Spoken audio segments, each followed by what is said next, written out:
Toddy Suckerman Rachel Blackmore racing through the duel. Tiger Roll joins the greats and beats Magic and Flies. Yeah, best behaviour on the outside with the wettest of saves for Paddy Brown and Oliver McKiernan. Local trainer Dermot to the end beyond it. Now, Lion wins it. It's Sam Crow on the stand side before he had the second last. He lands in the lead by half a leg and goes on from Sam Crow. Hello and welcome to We're Going Chasing, episode 11, the Big Fat Christmas Review. We're a bit late doing this. We would have liked to get it done maybe last week, but Cillian was away in Tenerife. How was Tenerife, Cillian? Yeah, it was good crack now. As you can see, I'm a bit red-faced, only back there since Thursday morning. So, I got fairly scalded over there. You can't beat the sun in the winter, really, can you? No. What were the temperatures like out there, actually? 25, 26 there most days. Like the last couple of days were probably the warmest. But like it was fair hot now, basically every day over there. It's lovely, lovely, ideal. I would have been with you only if I was in Pakistan a couple of weeks before that. I couldn't, or even a couple of days before that, I couldn't be shipping off again. But sure. Look, we'll have a brief discussion. I suppose first of all, I have a few points here. First of all, the ground at Leopardstown. Usually they get the next cut off them, whether it be the Christmas racing or the Dublin Racing Festival, about the ground being too good and the racing is ruined then by horses being withdrawn and whatnot. But to be fair, there wasn't a word about it this time around. So it's just important, I suppose, to give a hat tip to those at Leopardstown, because people are very quick to jump on their back at times. I was there on the 28th. It's the only day I got to go there now. But there was a great crowd there. I know attendances, I think they had 2,500 extra there on Stevens' Day than they did on Stevens' Day pre-COVID. And there was a good crowd there. When I was there was a queue into the tent actually when I was leaving to go in. I don't know what band was playing inside there, but it was fairly packed inside there. You were there as well. What did you make of it? Yeah, in fairness, Leopardstown, like it's always like the facilities are unreal, really, aren't they? Like they always like the bars, even the betting ring. It's all very good. Like it's ease of watching a race and stuff. Like but yeah, the fairness, they got the ground spot on this year. Like it had been wet enough winter, but before the frost. So in fairness, they must have put a fair drop of water on after the big frost that time, and we're able to get good safe ground there. And like we'd no non-runners really in any of the big races, which was good anyway. It was some atmosphere there now. It was probably one of the best atmospheres I've had in Leopardstown Christmas for years. Would you say so? I'd say so. Yeah, there the 28th. Yeah, I thought it was very good there. Like when the Savills was on and the Christmas hurdle, like I thought there was a massive crowd around the rings for both of those, and there was a lot of shouting in the stand and stuff. So it was good in fairness. Very good, yeah. I suppose if Leopardstown are in the good books, I'd probably have racing TV in the back.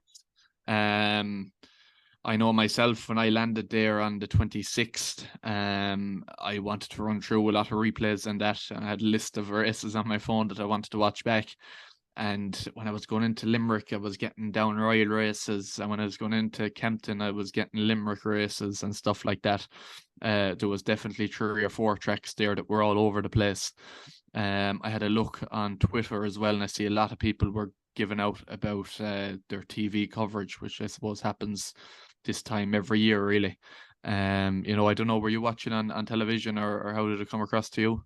Yeah, I have the Apple TV box, so I can get the racing TV app. So I just picked the race course, and it just gives you a live feed from there. So I hadn't any problem with like split screens or not showing races. But basically, they just sacked off Limerick and Down Royal, is my understanding based on what I saw on Twitter. Like that they just said we can't show these. Go to YouTube if you want to watch it, basically, which is a joke, really. Like it's 31 quid a month there. If you're on the Sky box getting racing TV, that's not good enough, really. Like they really need an Irish racing channel, full stop. Don't mind on the big days. I think like just have an Irish racing channel and have 2 channels, flick between the 2 of them as you wish then. And that solve a lot of problems, especially there after getting the extended contract there for another number of years. So they're making a lot of money off Irish racing. So like it's time to be fair to him now, to be fair to him, I'd say that's too unrealistic of an expectation really to have a dedicated Irish racing channel. There's a lot of days where there's no races, there's only one meeting or that. But I think on the big days there should be a red button or that on Sky. You know, that you can have your Irish racing coverage there, full racing coverage. You know, because that's what you're paying for really. That's my own view on it anyway. Looking then briefly back at, we did a preview when I came back for the 28th and the 29th. We did quite well. We had the 1-2 in the Pertemps qualifier. Rebel Gold was unlucky in the Tim Duggan at Limerick, came second. He opened up 10-1, or she opened up 10-1, I should say. Seddon then won Handicap Chase, who opened up 7-1. And then Green Glory, who you could not have given a bigger shout to. You really couldn't, to be fair, was back from 4-1 into 7-4. And Charles Burns said today is the day. Charles Burns did say today's the day. Like, in fairness, he's paid for Tenerife really. Like, I might send him a letter there in the post, say Happy New Year, Charles. Yeah, he's like, he couldn't, when the money was down and he goes off 7-4. Charles has his own money and he's happy enough to leave him win. Like, so yeah, he'll probably win again too. Yeah, we'll see, I'm sure. And then I suppose just two that we got wrong. We were both sort of firm enough on Queen's Brook beating She Wears It Well, which wasn't the case. She was actually quite impressive in beating her. And Home by the Lee winning as well. And Bob Ollinger quite disappointing in that, but we'll talk about that later on. One final thing that sort of caught my attention was Manila Cocooner didn't get any entries at all over the Christmas period, which was probably quite unusual. I would have thought that he would have been entered in the 2 Mile 5 beginner chase that Gallopin des Champs won last year. Obviously won by Gentleman's Game this year. Willie Mullins had I Am Maximus, that's the one in it. But that would have been, you'd imagine, a perfect race for Manila Cocooner. So you just wonder, is there something wrong there, and maybe just one to keep an eye out on to see if an entry does come in for him in the near future. Is there anything else there that caught your eye, or will we crack on? Yeah, just the Manila Cocooner point.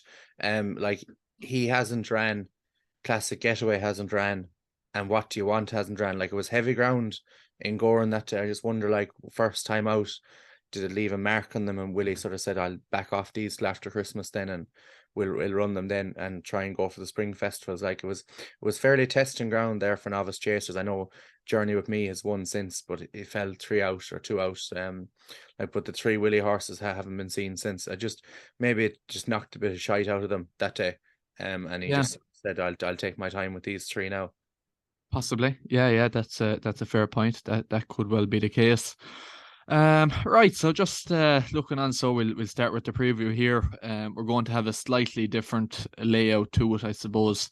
We've grouped all the horses there into novice hurdlers, novice chasers, novice or open company hurdlers, open company chasers, and then we'll have a look at the handicaps as well. Just since there was so much racing in that, it'll make it a small bit easier to go through. And then we sort of have one discussion point on a lot of the horses rather than just talking about the races in general. Yeah. But all right, if you're good, Cillian, we'll crack on. Yeah. First of all, the novice hurdlers. We didn't see that much really in Ireland in terms of the Supreme. We saw Facile Vega, obviously. He was the big one. And he hardened up in the market. He's about an even money shot now. He's even money everywhere. He's about 6-4 going into the race. Is that a fair move by the bookies, do you think, or would you be looking for value elsewhere? Yeah, well, he's even money, and then there's lads that are none or no bet going 4-6. It's shocking. Like, I didn't think he was that impressive. Like, he won the race, fair enough. I don't think he bet a whole lot. Like, looking at it, Ile Tom's beat him. Like, it's probably not a grade 1 horse. Yeah, I'd say I'd be suspect enough of the form. I know you could say you could go back to the Royal Bond and Astro Diamond there. She ran up close to Irish Point and Marine National, but like, I don't think she was really put into the race. I was a bit disappointed. I had her backed as well, so I'm probably talking through my pocket a bit. But like, I just thought that maybe they could have put her into the race a bit more than what they did. And like she flew home really. Like she was beaten 9 lengths. The horse in second was bet 4 lengths, but like I think Townend said he ran sort of with the choke out all the way around, but like I don't know, if you got better ground, I'd fancy Marine Nationale to turn him over, to be honest. And that's without going over to England and looking at some of their ones as well. Like I think I was very surprised what Marine Nationale did on softer ground in the Royal Bond, and I think if they met on soft ground, Facile Vega probably have the upper hand. But Okay, yeah. I just think like if you go back to his run in the bumper in Punchestown on good spring ground, he's only just got home like against Redemption Day, and Marine Nationale is definitely better than Redemption Day.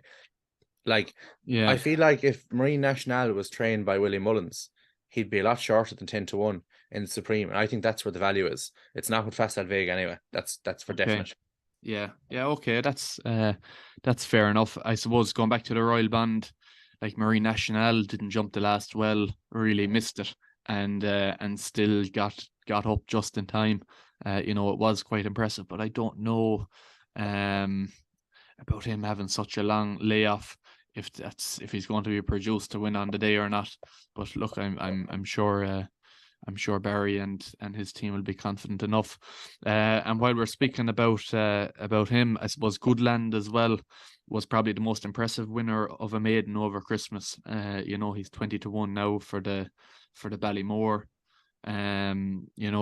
Could Barry go and do the Supreme or Ballymore double?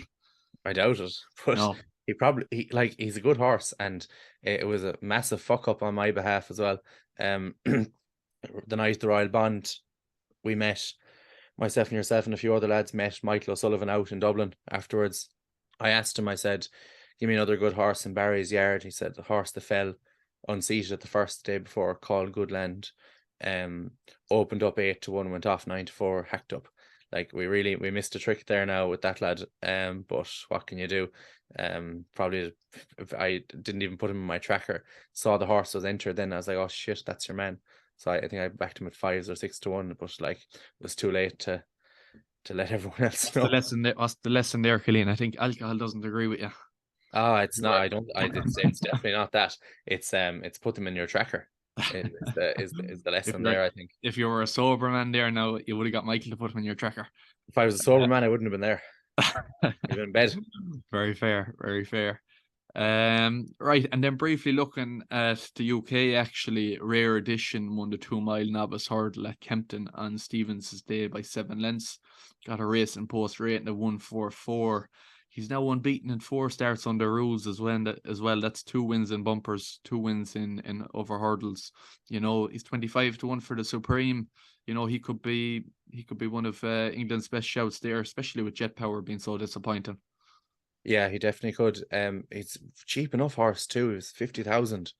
After his point to point to the second one, like it tells you too, like you can spend big money on these horses, and England are spending a lot on Irish pointers now. Like, but this lad here, 50,000 over Charlie Longston, like, and he's unbeaten, and he put up a scandalous racing post rating. It was like 144 or 5. Over in Kempton that day, and like that was just a novice hurdle. It wasn't even a graded race, but like he's rated 138 now. Like, so like you'd imagine like he'd have probably one more run now and go to the Supreme then. Like, yeah, could be a Betfair hurdle horse. I don't know what the plan is for him, like, but yeah, he's definitely a horse on the up anyway, and like you wouldn't discount him. He keeps improving. Yeah. He's definitely, he'll be one of their main chances in the race, I'm sure. And then the Albert Bartlett as well, just looking at that. One that's like, it used to be a rather unfashionable sort who used to win this race. Now, the last couple of years, it's been more, you've had Monkfish there, and you've had a few others, who probably have that more bit of class about them. But before, it used to be sort of a battled hardened horse that you'd look for in this race. And just one there who won the Grade 2 at Limerick, Favori de Champdou. Would that be correct? I'd say so, yeah. Yeah, Favori de Champdou anyway. He's going to be 8 next year, 8 this year now he is. he's had 7 starts under rules. He's had 1 long layoff now in it, but he's clearly battle hardened. And taking age into account, he's strengthened up, I'm sure, a bit more than the others. He has to be more forward than them. And he's won his last 3 starts at 16-1. Is he been underestimated, do you think? Yeah, I think he's a good horse. Like, he showed a serious attitude down in Limerick on heavy ground. I'd say maybe he might be just a small bit of a slugger. Like, the other 2 starts he won were on soft ground. So it probably does want soft. Yeah, I don't know. I wouldn't be for him anyway, even at 16-1. But like, if he was to prove himself at a DRF, maybe over the 2 mile 6 race there, or somewhere else, maybe a Sure Hall in Clonmel or something. If it was on better ground, maybe you could chance him then. But like, I just think you'd want soft in the description to back him, really. Yeah, okay, fair enough. And then I suppose just one, I had a bit of a note taken here just underneath Goodland about the Ballymore, and that about Gaelic Warrior, wondering is he the worst price favourite of the festival. Now, he was 4-1 when I took that note, and I thought that, like, he's achieved very little, really, to be 4-1 for the Ballymore. But he's no longer the favourite. Hermes Allen came out there around the new year, and my God, he was very impressive. Obviously, in our 10 to follow. Now, when I was speaking about him, I did think that he'd be more suited to 3 miles. It looks like they'll go down the Ballymore route now. But what did you make of Hermes Allen? He was very good. Yeah, I spoke about him the cup there before Christmas. We did that that each way treble, or we did the winner of the Ballymore Supreme and Bartlett. I put him up for the Ballymore. I think he was around 8 or 10-1 at the time. Yeah, he was brilliant. Kerry Cobden said it was the easiest Grade 1 winner he's ever had. Yeah.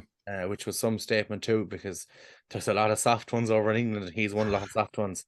And I think that tells you a lot about Hermes Allen. I thought he was quicker than Brave Man's Game, and I thought he was a better jumper over hurdles than Brave Man's Game. He was slicker, quicker. And like, now I wouldn't back him at 130 for the Ballymore or whatever he is now, but he's definitely got a great chance now. And it was a good pick from you, albeit maybe for the wrong race, but you have him all the same. Yeah. Well, he's a horse to follow for the season, so yeah. He's certainly lived up to my expectations.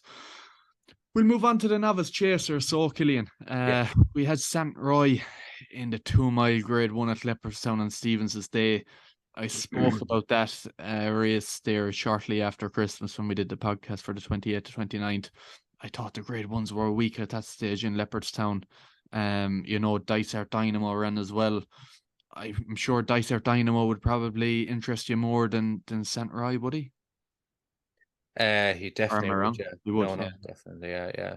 I thought Dysart Dynamo now, he was he looked to be a different horse now. I know it's only his first run, but he didn't pull as hard as he did last year, and like, it seems the fences put a bit of manners on him. It slowed him down anyway, and he's pinging them, in fairness. Like, he some scandalous good jumps the last year. He looks a right proper 2 miler, really. And like, but the only thing is though, Cillian, like, we saw him in the maiden hurdle last year too. Yeah. And he obliterated the field, and he was unbelievable. Yeah. And then he blew up. Is it going to be a case of deja vu here, where we've seen him in the beginner's chase, unbelievable, and then once he meets a top class horse, we'll say, and he has to get into a bit of a battle, then he doesn't like it and he caves in? Yeah, I don't know. Like, I think if you look at the Supreme last year, him and John Bond took each other on. I'd imagine if you were Aidan Coleman riding John Bond, you'd take your time. You'd let your man off and just sit in behind him. You definitely wouldn't do what you did last year. I think they'd let Dysart Dynamo go off and see what he does, and your man would just wait him behind, because he's a really good jumper, John Bon, as well. Like, there is some really good 2 milers there. Like, El Fabiolo will improve from his chase and debut too. His jumping, like, it will improve there. I'd say you can probably discount Field Door now. Like, if the weight allowance gone now, So like that's probably him. He'll have to improve some amount just to catch Yeah. San Roy. Don't mind catch Jambon or El Fabiolo, Dysart Yeah. Dynamo. Yeah, agreed. Yeah, I suppose it looks like Sir Gerhard mightn't even run then. So like I was talking about Jambon when one of the worst priced horses. Like nothing's come out that had really make me want to take him on with bar Dysart Dynamo. Okay. He's the only one. Okay. I'd say I everything thought, else yeah. has to Per- improve how nice bit. Personally, myself, no, I wouldn't be too gone on Dysart Dynamo. I wouldn't be taking John on with him anyway. Just the hurdles last season is just too fresh in my mind, and I just You get Dysart Dynamo around 6-1 there, Jambon at 6-4. Like, you know, I'd happily go with Dysart Dynamo with the prices there. yeah. I don't know. I'd say we're losing. You can have a good Probably, price yeah. horse. Doesn't matter if it loses, Probably. you know. But look, Yeah. it's a fair point, nonetheless. Looking at the RSA, then, you know, was actually quite a good Christmas for Rob Core. They had Gentleman's Game, who Rob obviously mentioned on this podcast. They are going back towards the start of the season as his horse for Cheltenham for the RSA. When he was asked for one horse, he gave him a 33-1. You know, so they obviously had him run very well and win the beginner's chase, and then they had Jerry Cologne winning the Grade 1 Faheen Novices Chase down in Limerick, and he's a bit of a winning machine now as well. You know, Yeah, he doesn't know how to lose. You know, out of those two, who would you be looking at for the RSA? If you were just knocking it down to those two, what side would you be on? Gentleman's Game, I'd say. Okay. I just think he's fucking savage. Like, it was 2 mile 5 around Leopardstown. Mouse Morris first time out. You have to improve against a race fit horse as well in I Am Maximus. I know he's a bit of a monkey, but like, you have to imagine he's going to improve tons for that. Because Mouse's horses generally do need a run. So like, you'd imagine he's going to improve miles for that. I just think his jumping is scandalous. He's a huge horse.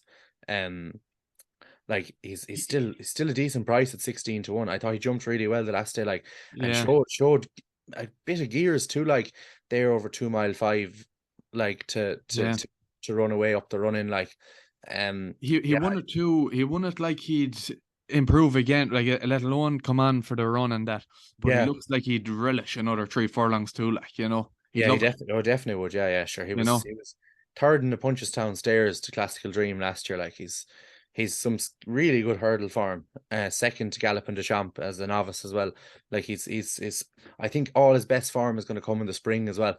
Like, he's a real spring horse. Obviously, he's missed the most of the season so far. Like, it was his first run, but like, I'd say he's going to run again probably in the flow gas, maybe, in the Grade 1 there, and like 2 mile 6 might be a tiny bit sharp against better horses, but yeah, he's a cracking horse. And I think he's still a good price at 16-1. And then touching on Jerry Clome, like, that's, was it 2 miles 3.5 furlongs in Limerick? I know it's heavy ground, but like, he's a 3 miler, like, and to win like that over that trip shows a lot too. Like, so like, he's a 3 miler, but he's not slow. Like, I know the ground, he probably needs it soft or heavy nearly every day he goes out, but yeah, he put up a fair performance now, and like, he's up near the top of the market there behind Guyer de Menil in the RSA. And he's probably fair enough to be there too, isn't he? Yeah, he is fair enough. He's, I think, a 7 from 7 now. He is, you know, and like, they've got a very good hand in this race anyway. Whether it comes up good or soft, you know, they'll have a fair shout on the day. One you just mentioned there, and his next on my list here, Guyer de Menil. I thought he didn't do much for me now, considering poor 3-Stripe Life obviously fell and is no longer with us. Guyer de Menil didn't win as impressively as he would have liked. And did we learn anything from him, really? Yeah, I was actually in the air for that, and by the time I saw the replay, they cut out 3-Stripe Life falling. So so I didn't actually, like, there's a bit of the race missing, but I didn't think he was too flashy, but he was never flashy anyway. No. He's just sort of always just get the job done. Well, get the job done as a novice hurdler, and then fail Yeah. to get the job done for the last year and a half. But like he's won his grade 1 now. So like fair enough. Like he's justified up to be up the top of the market there. Like he's going to go to the RSA. There's not a fear he goes to the National Hunt No. Chase after winning the grade 1 over 3 miles. No Like, way.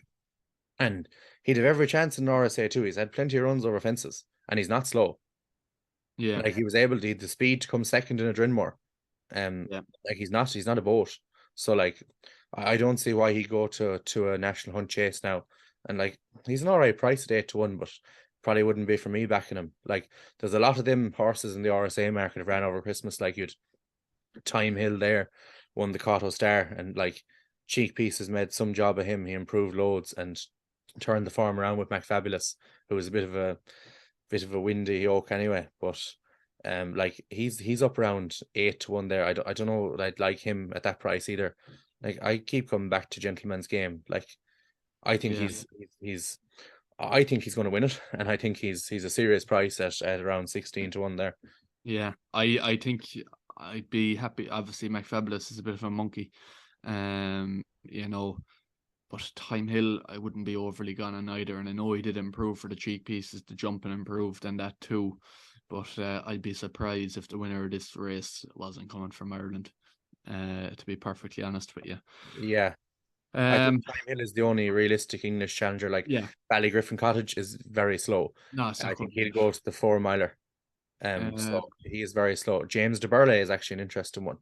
He is, That's just won a beginner's chase over, was it 2 mile 4 or 5? Like I don't know. It depends what Willie has for the turners. He could go there, but I thought he was a bit keen as well. Maybe he won't go up to 3 miles, but he's a very good horse. Like he'd some very good form. Like he obviously ran a champion hurdle and was second in the Punchestown Stayers then. Like yeah. he's a lot of good form from France as well. So like he's a very good horse, and unfortunately missed last year. But yeah, he'd be a player in these novice chase graded races before the end of the season too.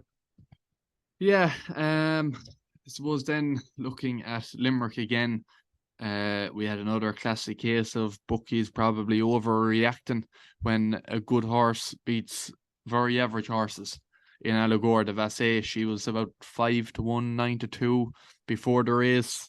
She's just jumped around, bet horses that were rated over hurdles much inferior to her, and their ratings over fences wouldn't get within an arse's roar of the Mayor's Chase as well. So she's 5-2 after beating very little.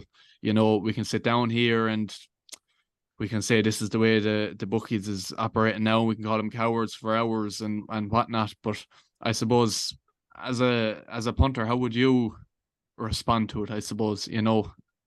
So you can't back her, like. Yeah. Let her win it. She's actually worse than 5. She's 9-4 with Bet365, and she's 6-4 and 13-8 elsewhere. Like that is cat. Yeah. Like I don't know. Like she's probably go on. You just mentioned about the turners, and what Willie has for it. Yeah. You know, is there any possibility of it? I'd say there is. Yeah, like if she's as good as Willie thinks and as people think, like she gets £7. Shattered Love, one of Turner's, getting £7 or JLT that time. Like, will Willie have anything else for the Mayor's Chase? Ellie May. I don't know. Like if he thinks Ellie May or Adino Blue could win a Mayor's Chase, would he say, I'll chance Allegor de Vassé here, especially if Sir Gerhard doesn't come back? I thought he'd be the Turner's horse. So like if he doesn't run, yeah, you could be looking at that. But yeah, she's the most likely winner of the Mayor's Chase if she runs. But I'd be happy enough to leave her off at those prices. Like Impervious now is into like 7-2 and 4-1 as well. Like she's probably wouldn't want to back her at that either. I'd probably siding with Ellie May still at around 8 or 9-1, 10-1. Yeah. There with the Paddy Powers and Betfair. Like I know she won it last year and she was second the year before, but like she seems to peak around then. Like she's a great run behind Allaho a couple of years ago in Thurles. So like I'd say I'd side with her at the prices and hope Allegor de Vassé goes elsewhere. Yeah, and I suppose just looking at it, like that's two short enough price favorites that are probably poor value. Certainly I consider Facile Vega poor value, and Allegor de Vassé is poor value as well. So there has to be value elsewhere really. So I'm just thinking out loud here. Maybe next week we could go through a few races, and if each of us picked out maybe 3 horses who we think are good value, and give an explanation as to why they're good value. I know we're not saying they're going to win or whatever, but it's just a case of trying to find horses that are overpriced in the market. Yeah, and we can actually blame Johnny Deneen on up in the ante for the bad value. I think he put out as the double last week, Facile Vega and Allegor de Vassé. So I'd say a lot of lads got stuck into that, and that's what's driven the prices down even further. Yeah. So like fair enough. Like you're following them, you'll be backing those tips. Like that's Johnny Deneen down to a T, isn't it? Willie Mullins double. Yeah. I'd say he hasn't put up anything that's not Willie Mullins, but like it could work out for him. He could have a heap winners. And Willie could have 10. He usually does. He's got close to it, so to be fair, you can't say too much at the same time. And another Willie Mullins horse here, actually moving on to the juvenile hurdlers, and one that I think, like, if you're looking at even money about Facile Vega, and if you're going to get 6-4 in Lossiemouth, there's only one of them that's that's winning that. I think Lossiemouth is probably the most clear-cut and straightforward winner at Cheltenham, to be honest. And at 6-4, tis a much better price than a lot of the other favourites. Oh, definitely. Like, I don't know how she's still 6-4. People don't want to back her really. Like, I don't know. Like you're looking at the Triumph Hurdle betting there, like Lossiemouth, the horse she beat, then Kenny Alexander won Gala, Marco was second favourite, Jupiter de Geet, who won at a scandalous price actually in when he bet Jet Powered and Klitschko there the last day for Gary Moore. Like he was getting a good bit of weight now, all right, but like it was a fair performance on his first run over in England. Like he's won there. He's about 10 or 12 to 1. Like, yeah, I don't know. Like, I think Comfort Zone was very good over in Chepstow when he won the grade. Well, it used to be a grade 1, the grade 2. I'd say he's probably he'd want a very strong gallop. Like in the grade 3 in Ferryhouse, they went pretty slow and it suited Lossiemouth. I think if he got Comfort Zone got a really good gallop to aim at in the Triumph, he could run up to her, like, but well, like, to be fair, like, it's like the Supreme. Like, I'd say you're nearly guaranteed a strong gallop in the Triumph Hurdle. Yeah, something will go off, and there always is with these younger horses around Cheltenham. Something gets a bit buzzy and just takes off, and they're always going a strong gallop. So maybe Comfort Zone. Now we spoke about it, and you were thinking that maybe Comfort Zone could be JP's Boodle's horse. He's still 10 to 1 for the Boodles and 14 to 1 for the Triumph, but I think it's probably fair enough to say, is it, that he'll be in the Triumph. I'd say he will, yeah. I'd say he'll probably run the Triumph, yeah. They've another horse there, Common Practice. They're probably running in a Boodles, maybe. I don't know. He's probably a short price for the Boodles there. Then another JP horse actually that won for Willie, Takeo, won the maiden hurdle. I'd say he's pretty good as well. Like he was behind Comfort Zone the first day he ran. He was third, but he pulled awful hard. He settled a bit better the last day. If he could settle better again, he presume he'd go to the grade 1 at the DRF. Like a lot of these Irish horses are all going to run against each other at the DRF. Like, so imagine Lossiemouth would be there. The horse that was in second, Zarek the Brave, Comfort Zone probably run that Takeo. There'll be a lot of them there that are up the top in the bet on the Irish side that are all going to run against each other. And then you're looking at the English, like Jupiter de Geet. I don't know what he's going to do now, like, but a script writer is going to run twice, I think Milton Harris was saying. So like it's a cloudy enough picture outside of Lossiemouth at the moment, but I'd say Comfort Zone is actually, just looking at it here, Comfort Zone is probably another value bet in that race. He's the bet out of all of them. Script writer I don't really rate at all, to be honest. You know, and you've mentioned the other there, Gala, Marisu, and Yeah. Jupiter McGeet, and that Comfort Zone at 14-1. You know, Yeah. along with Lazio to win. Now for the Pertemps qualifier at Leopardstown, I said here that Eric Bloodaxe, if you want to back one to place an each way bet, Eric Bloodaxe, and if you want to back one to win, whatever horse won it, Maxim. And I'd nearly actually go the same here. If you want to back one to win, go Lassie out, and if you want one each way, you can go Comfort Zone. And I think they're both very good shouts. Yeah, no, definitely. I agree with you there. Okay, right. We'll move on to our open company hurdlers. Now, I'm not in the business of talking for the sake of talking, and you're not in the business of talking for the sake of talking. So let's keep it short and simple. First question, is it as simple as Constitution Hill just wins because he was brilliant? And secondly, if there is to be an upset, who's the biggest danger? I'd say he'll probably win. Okay. I'd run out of superlatives to describe him. Like, it's honeysuckle if it's the danger. Like, okay, for definite. Okay, £7. She has to be the danger. Like, okay, yeah. Okay, and then you've got honeysuckle is obviously 9-1, Vauban 10-1, Stateman is 4-1. Just briefly on Vauban and Stateman was impressive and stayed running right through the line. Could Vauban improve and turn that form around, or do you think Stateman will finish ahead of him the next day? Yeah, it's a tough year for Juvenile, for like them horses that are 4 turning 5. Like, they normally take like another year to sort of settle, but they'd improve for every run most of the time. So like, yeah, Vauban, he could reverse with Stateman. Like, I thought it was a fair run now for the first run of the season. Like, I was a bit sickened he didn't go to down to Limerick with Paddy Power, because I'd have collected on the 150-1 she's electric. Like, but I think, look, Stateman is obviously very, very good. Don't know, is he now 2 mile? I think he's just a really strong stayer at 2 miles. Bit small bit like Honeysuckle. Like, isn't a fantastic jumper, but like just has a bit of change of gears and then stays on very strongly as well. I think Vauban's a bit more speedy than that at the moment anyway. But like, if I was to back one of the two of them at the prices, I'd probably chance Vauban. But like, Stateman and Honeysuckle will all probably run against each other in the Irish Champion Hurdle anyway in a month's time.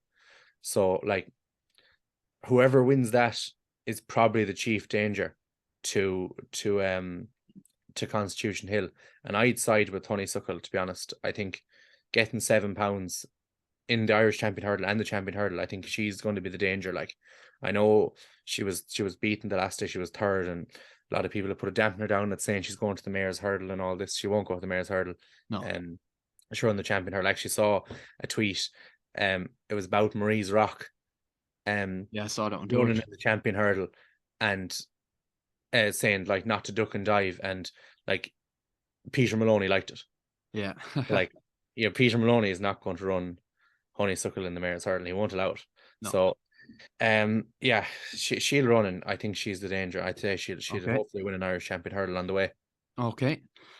And then looking at the Stairs Hurdle, won by Lee probably proved that he's not a flash in the pan. He won quite well. He took off after the last and stayed on strongly out in the centre of the track. Would you still find it hard to trust him, or are you happy enough now? I'd be happy enough, yeah. Would you? Okay. I think he's just improved this year, like, and he's very good. Like, he's won twice now. He outstayed Bob Ollinger in Navan, and he's outstayed the lot of them there in Leopardstown, and he's obviously just on the improve. I don't know, would he run again before Cheltenham, but like, he'd be my idea of the winner at the moment. In terms of 6-1, he's 6-1 joint favourite with Blazing Cal. Yeah, like, I think Blazing Cal, obviously, it's such an unknown quantity. Like, he only hasn't ran since Christmas last year and never ran an open company. He's probably looks like he could be back for the Galmoy Hurdle now. Like, if he goes out and wins the Galmoy Hurdle, he could be hard betting the Stairs, like, because Charles Burns is very good at producing them for a big day. So, and he's obviously a good young improving horse. Like, looking at the race, Home by the Lee won.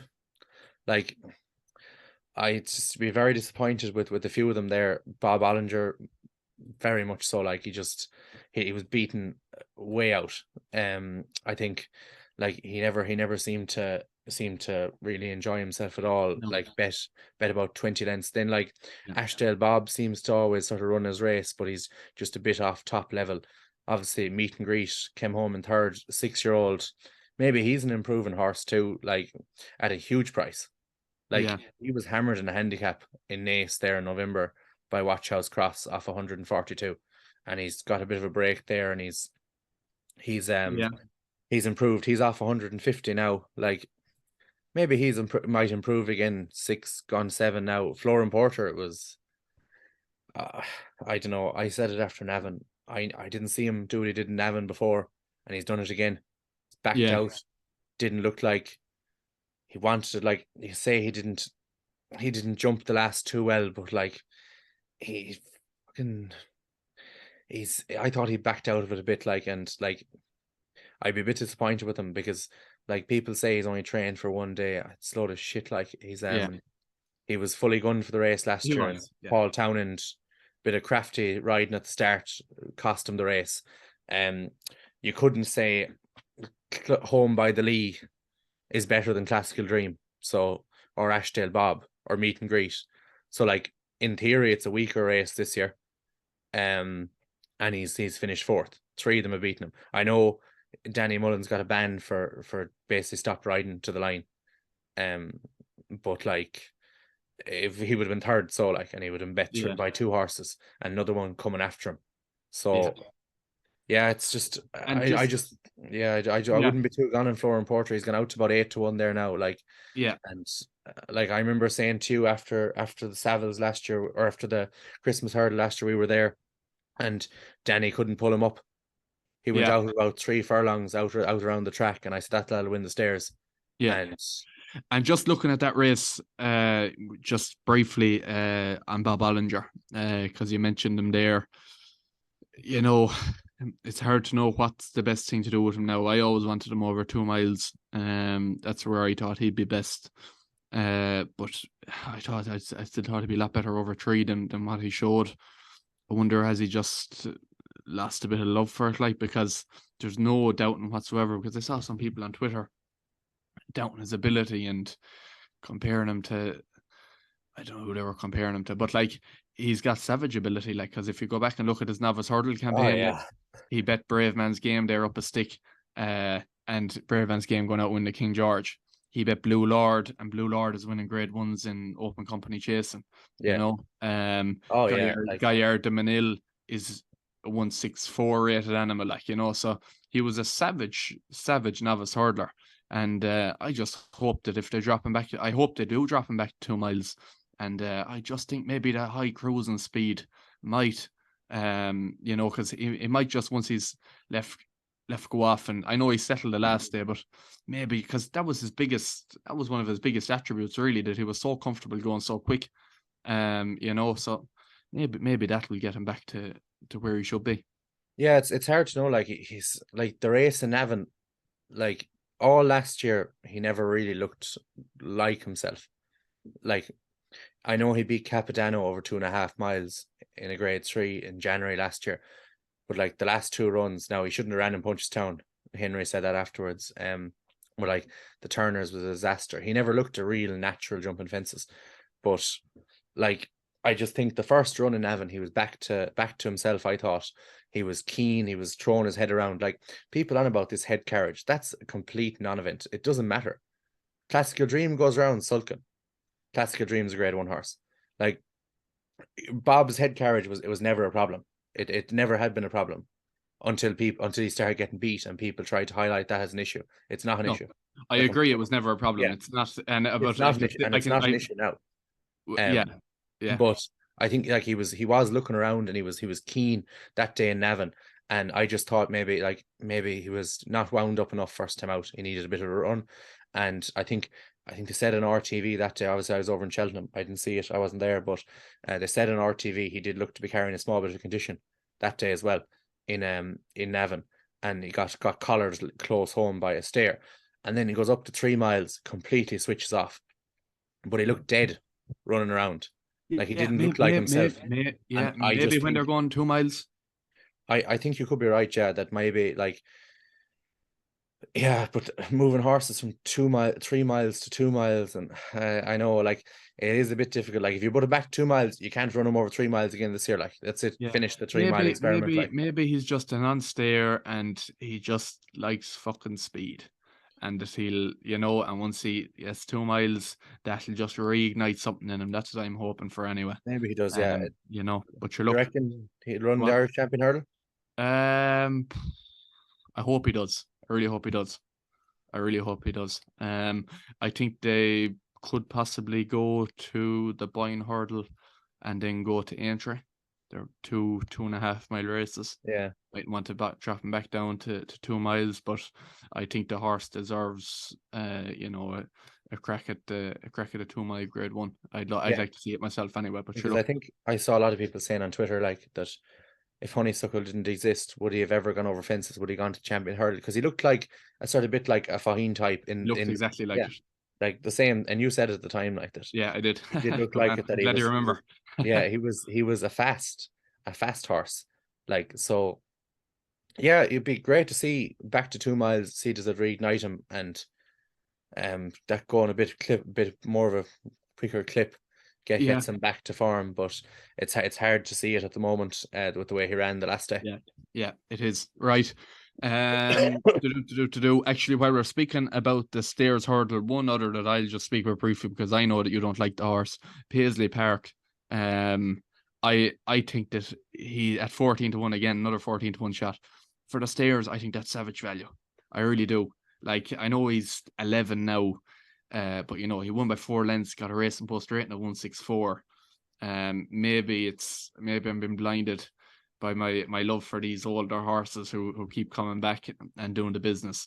But I think 14-1 is a great value bet. I'll probably include him next week there when we're going through our tree. She wears it well, so obviously upset the odds in beating Queen's Brook. Is she a live contender, do you reckon, for the Mayor's Hurdle? I don't know. Would she go to the Pertemps? No, she's qualified. I don't know. Really, 147, is it? I don't know. To be honest, yeah, I'd say mid 140s. Yeah, like I don't know. Like I thought I gave her no chance the last day, dropping back to 2.5. But yeah, she was fairly good now. In fairness, and excuse me. Rated 147. I'm good. You are good. Yeah.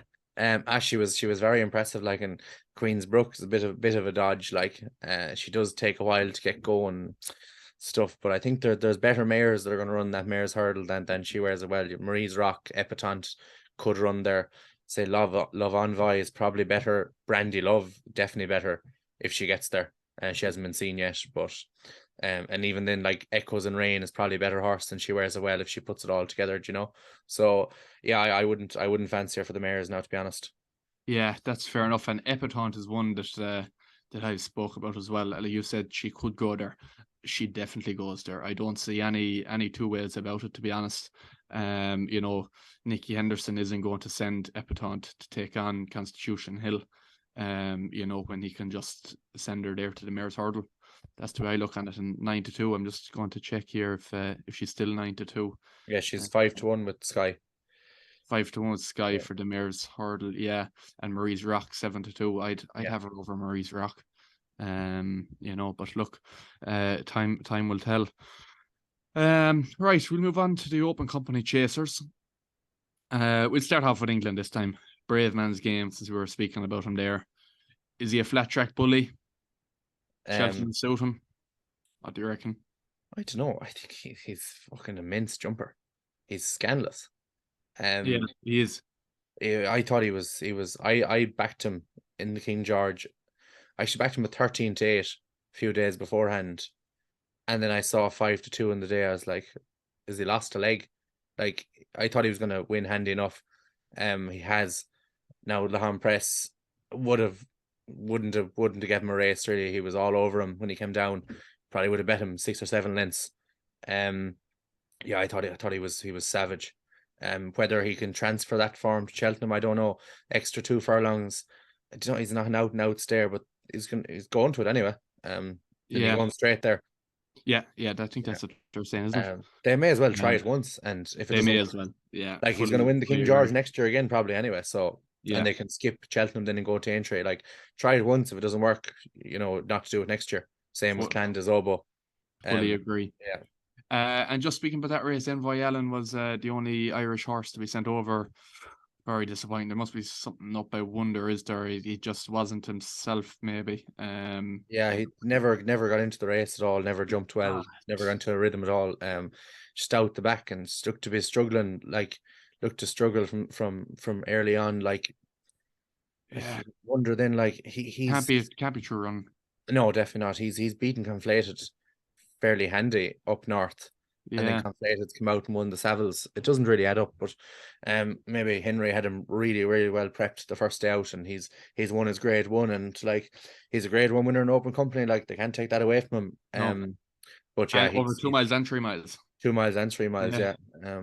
Like, he's a very versatile horse, but yeah, he's probably not a real proper grade 1 horse, I suppose. No, is probably the best way of describing it. Probably not. Fair. And yeah. Speaking of Conflated there, he's 12-1 for the Gold Cup. He's 12-1 for the Ryanair. They went to the Ryanair last year. Where does he go? I'd probably lean towards the Gold Cup. What do you think? He definitely run the Gold Cup. Yeah, 100%. Yeah, like, I think Gordon wanted to run him there last year, and O'Leary said no. I want to run him in my own race. Like, he was savage the last day in Leopardstown. Like, that's last 2 runs in Leopardstown now have been unreal. Irish Gold Cup, nearly a carbon copy as well. Kicks off the bend, has a load of speed. Like, don't know, will he stay 3 mile 2 under reels if he got a real solid gallop? They got a race like last year, where it was pretty slow until Puppy had to pick it up on Indo and try and increase the tempo there. But, like, I don't know, like, there was a couple of Gold Cups there, like that one, the second one, Album Photo 1, like, you remember Real Steel cantering up on the outside, looking like he's all over everything. That could be Conflated in March if they go slow. Now they probably won't. You've got the likes of Lahan Press in there. A few others, Hewick maybe could make the running, but like, if it went slow, he could have a right chance. Now I wouldn't back him 12-1 though. Yeah, what I don't like in the Gold Cup is a horse that you're not sure how they're going to see the trip out.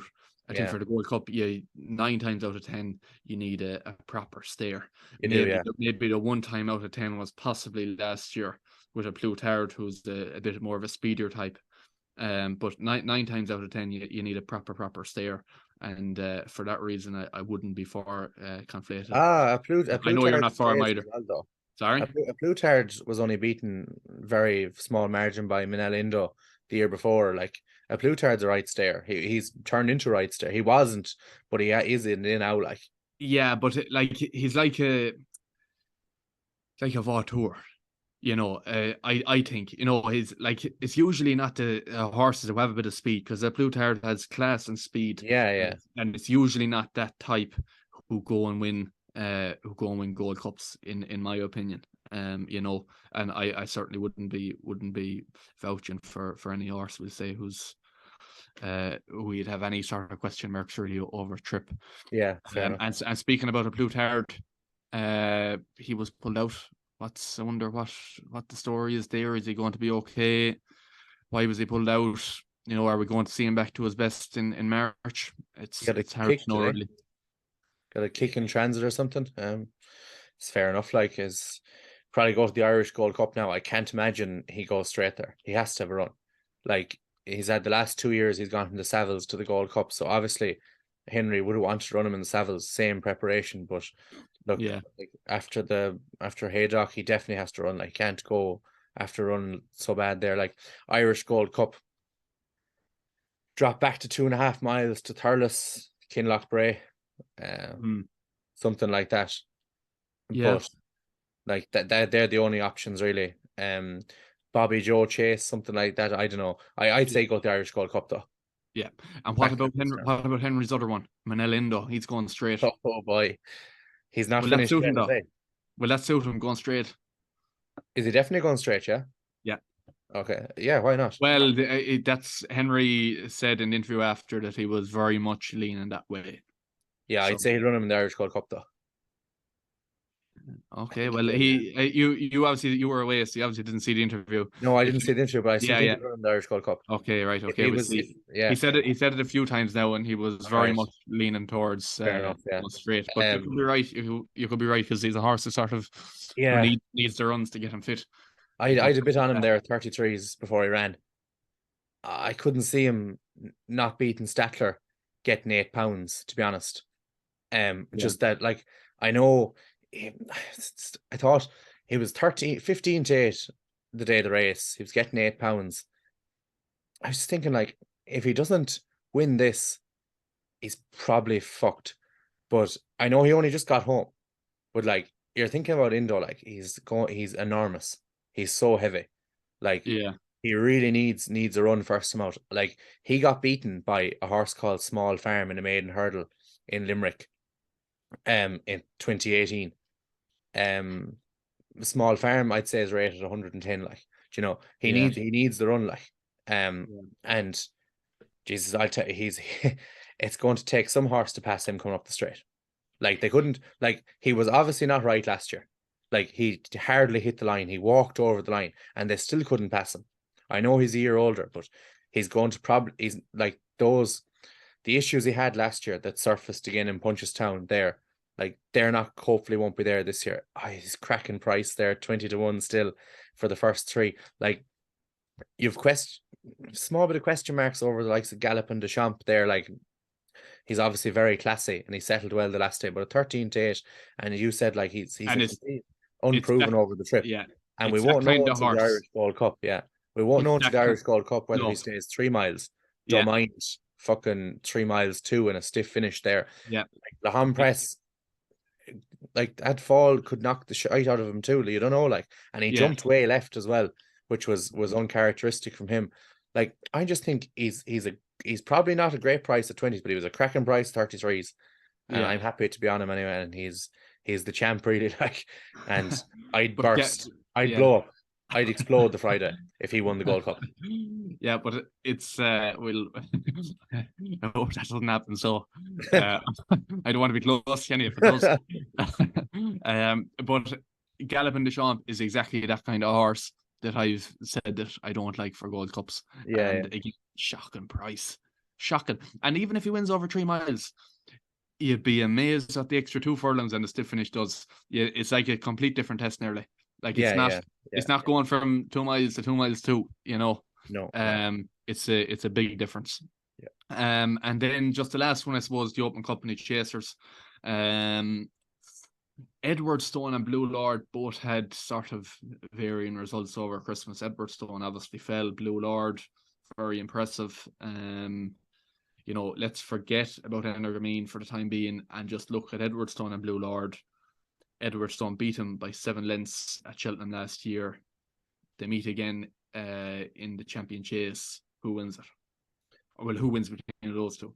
Well, if they both ran against each other next time out, I know it's not going to happen because Edwardstone's going to the Clarence House against Energamine. Yeah. I'd back Blue Lord. I don't like backing horses off fall. Okay.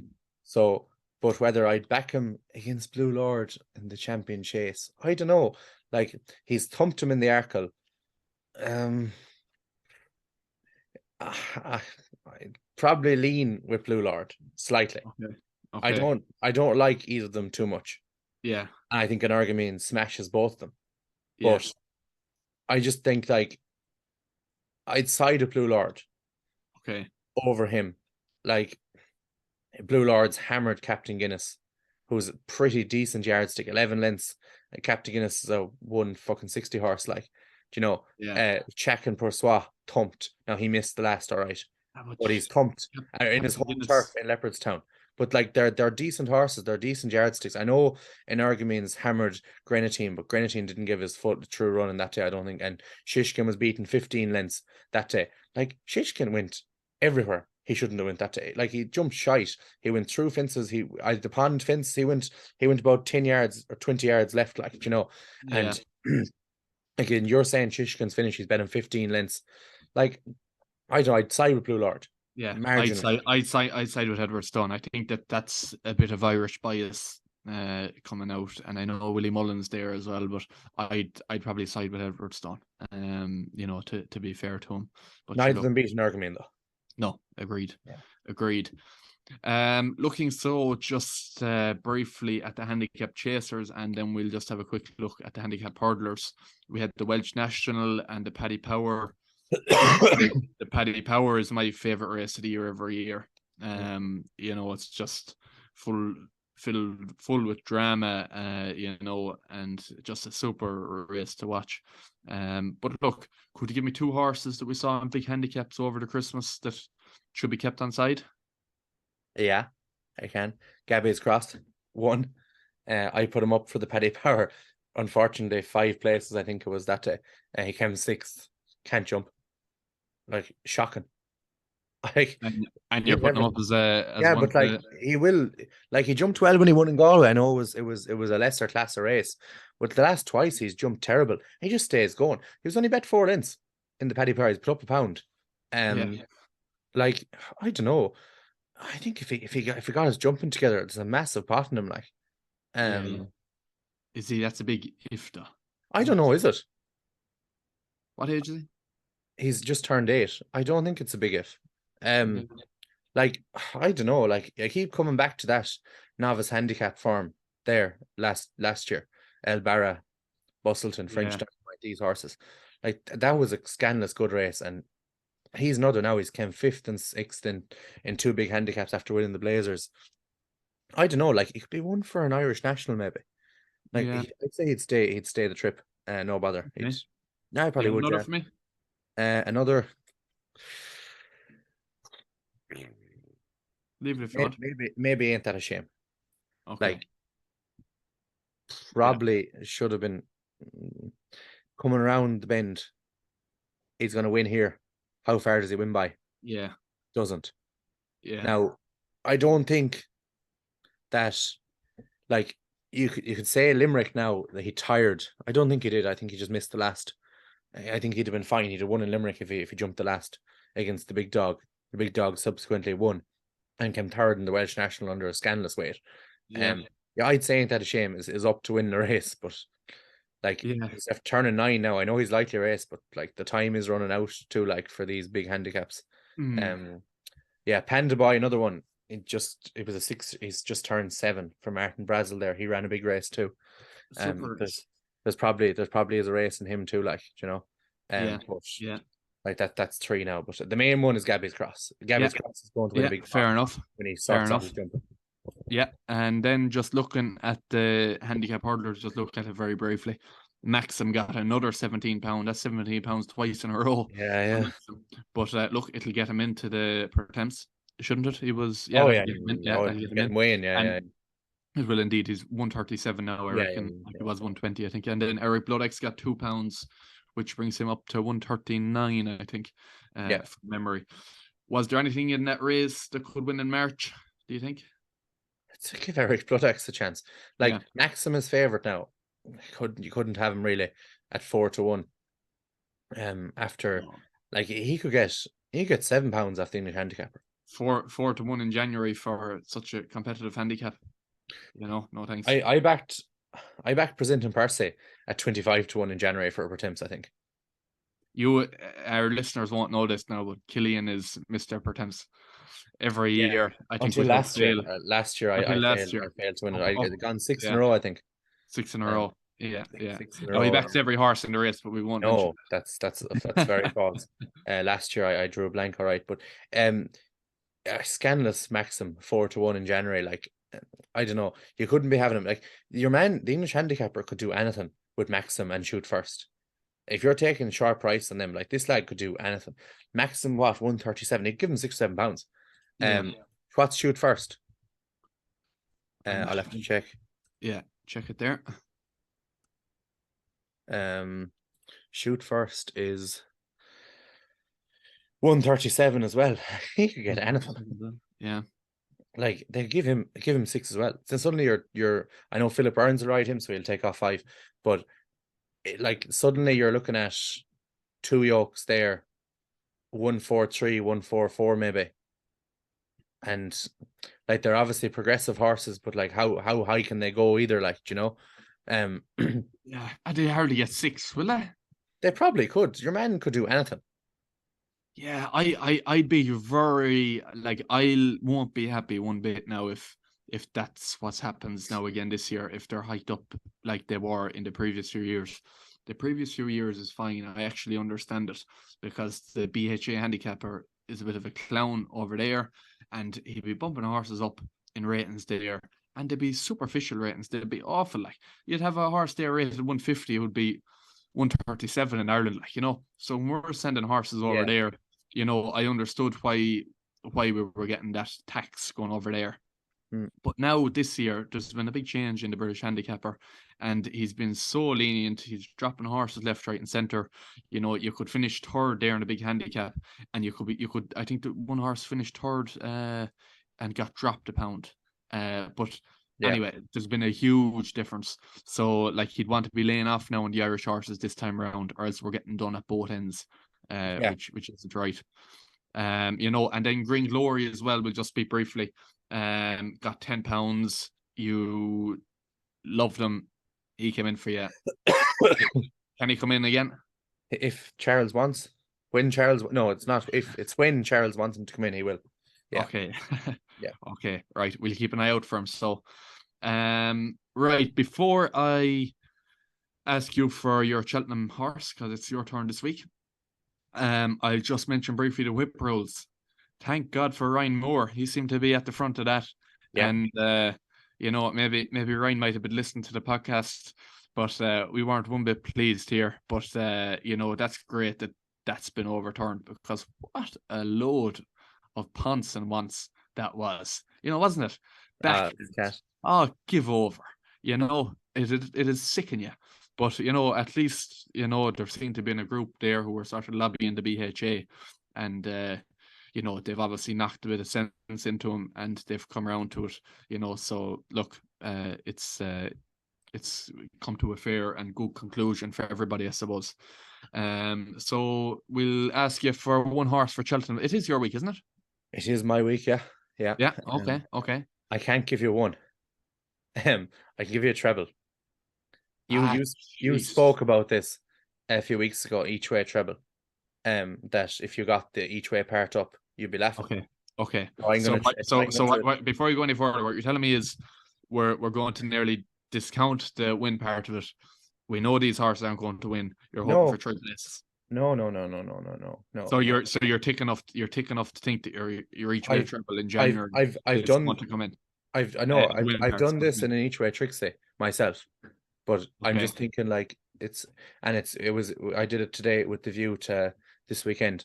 So the first one is the Tallworth winner on Saturday, Arctic Brazil, for the Supreme at 25-1.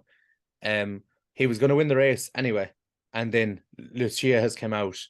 He's 3-1 or 11. It might be 10-3 maybe for that race Saturday. He's going to win it. So you won't see 25-1 for the Supreme about him.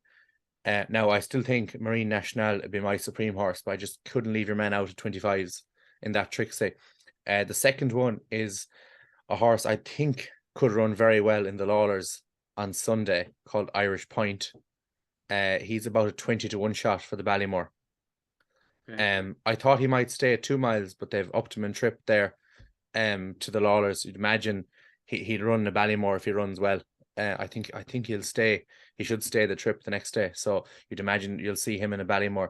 And the last one is the Mouse's Grey Horse Gentleman's Game, 14-1 in the Brown Advisory. So like a fiver treble. It's 8. Don't tell me about the win part. Don't want to know about the win part. Yeah, well, I can't actually do the each way here for some reason. If you were prepared now, you would have. Yeah, you'll collect on the each way, I'd say, right. And you could collect on the win. Like, yeah, no, I don't like, and I do actually like the horses as individual selections. Yeah. Particularly the first and the last, because Irish Point, if he doesn't perform over the trip, then you'd be back down to 2 miles. And the Yeah, bets you as well. would. Yeah. So Yeah. I particularly like the first and the last, but as individual bets, and I like them, the first and the last, in terms of an each way accumulator as well. Yeah, I just did a couple of euro each way Trixie today, and I just think that you won't see 25s and 20-1 on them two if they run well the weekend. And I think both will run well the weekend. Well, I think Arctic Brazil will win. Arctic Brazil will win. I think Irish Point won't be far away. Yeah, I don't have a strong opinion. I have just the declarations aren't out yet, but I think he'll run well. And then Gentleman's Game is the RSA winner, please God. So I just chanced that each way Trixie today, and I think I might put it up then and see how we get on. Okay, well look, Cillian, best of luck with that anyway. And look, I think we'll just leave. We don't have the declarations for this weekend, and it's a long enough podcast as it is. We had a lot to get through there. There's good racing there at the weekend, but I think we've covered enough now for 1 week. Yeah, if you find it on Twitter, we might put up a preview on Twitter or something. Yeah, maybe on Friday if I won't have the time actually. But look, we'll put something up on Twitter possibly. Something short. But look, thanks very much for listening. And Happy New Year to all our followers too, because this is the first podcast in the new year. So we hope it's a very positive and successful and profitable, whatever word you want to put on it. New year for all of you. Make sure to like, comment, share, subscribe, the whole lot. If there's anything that we've mentioned here that you agree with or disagree with, get in touch there. There's comments there on YouTube, on Twitter. We're there to be got. Sure, look, we'll see you again there next week. Enjoy the weekend's racing, and Arctic Brazil, I'll back Cillian up on that. So all the best. We'll see you. Best of luck. Bye-bye.